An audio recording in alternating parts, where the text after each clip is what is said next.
Hey guys, now I know what you're probably thinking right now. You're probably thinking for a tutorial about audio reduction. This kind of sounds bad, and I will agree with you completely.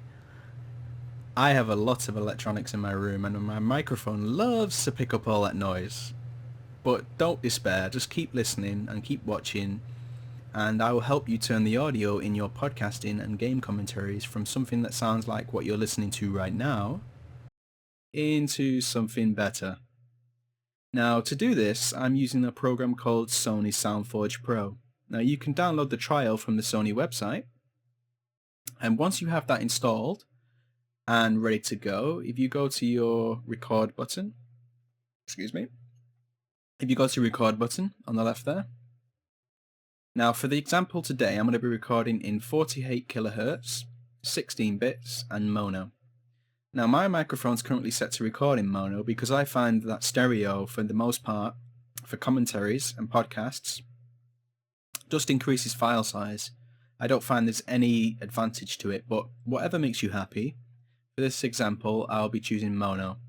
So if you click this record button here, I'm going to myself record a sample from a quote from Steve Jobs. So here we go. Your time is limited, so don't waste it living someone else's life. Don't be trapped by dogma, which is living with the results of other people's thinking. Okay, I have my recording.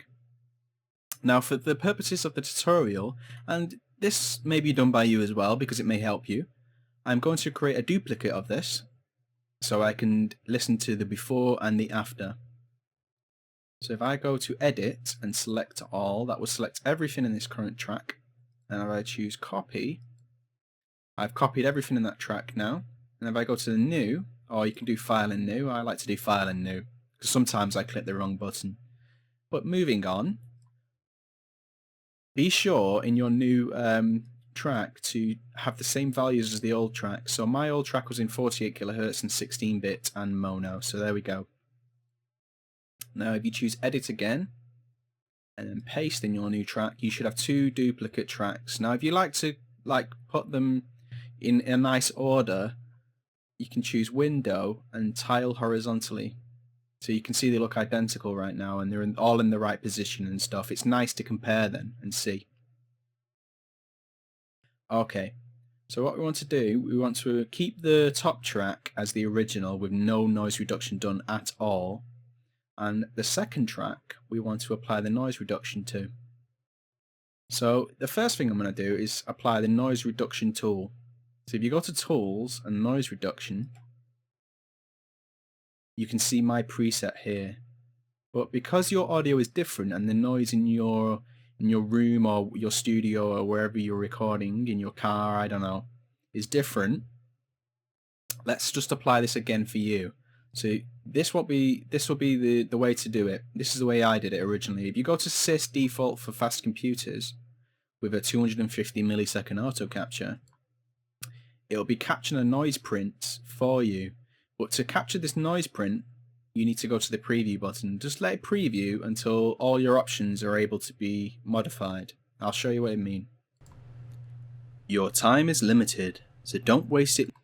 You can see all your options are now editable or modifiable, and your capture noise print is unticked, which means it's captured a noise print for you and you can do your thing.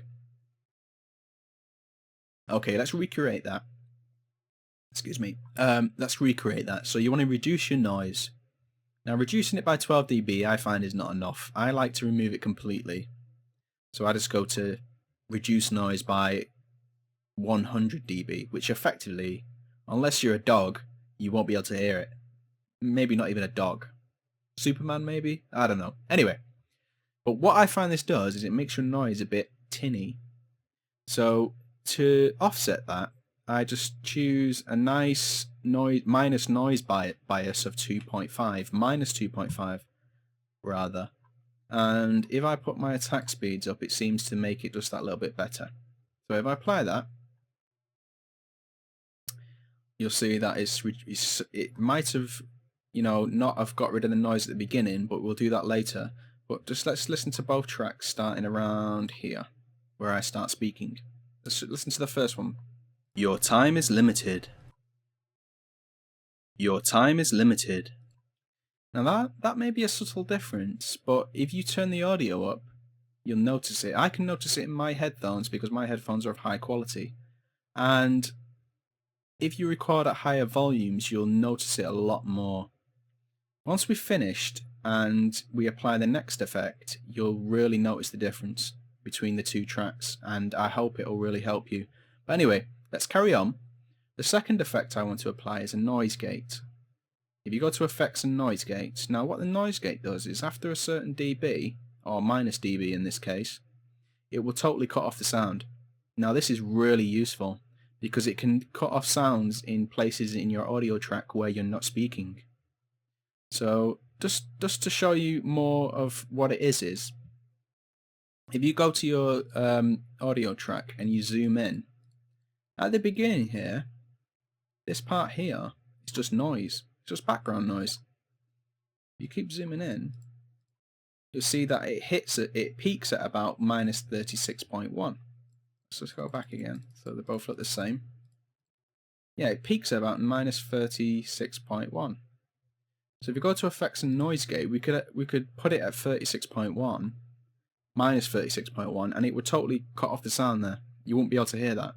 But for me personally, I like to do minus 28 because I find that it's the best value for my vocals in my room. Experiment with it and you'll find the best value for you. Now let's look at the other options. Your attack time is how fast it takes to kick in, the noise reduction, and I like it to kick in immediately. So I just leave it at at 1 millisecond, which is like super fast. And your release time is after you've stopped speaking and you pause, how long until the actual noise reduction kicks in again, the noise gate rather.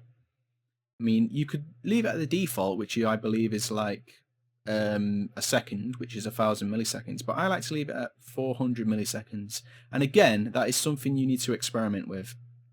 So anyway, let's just apply that, and we'll just play the first track again, and you can hear the difference. Your time is limited, so don't waste it living someone else's life.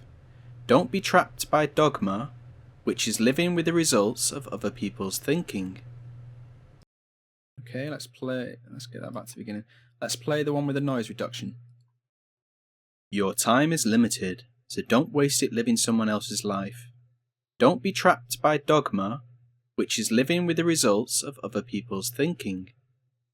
Now, I don't know about you, but that sounds a lot better to me. Now, there's always ways you can improve it. Ways such as turning off all the devices in your room that you can. But for situations where that's not possible, applying those two effects, the noise gate and the noise reduction, can make the difference between bad audio and good audio. I mean, it'll never substitute for a studio with a soundproof booth and stuff, but I hope that really helped you, and I hope, your audio and your commentaries and your podcast will improve because of this tutorial.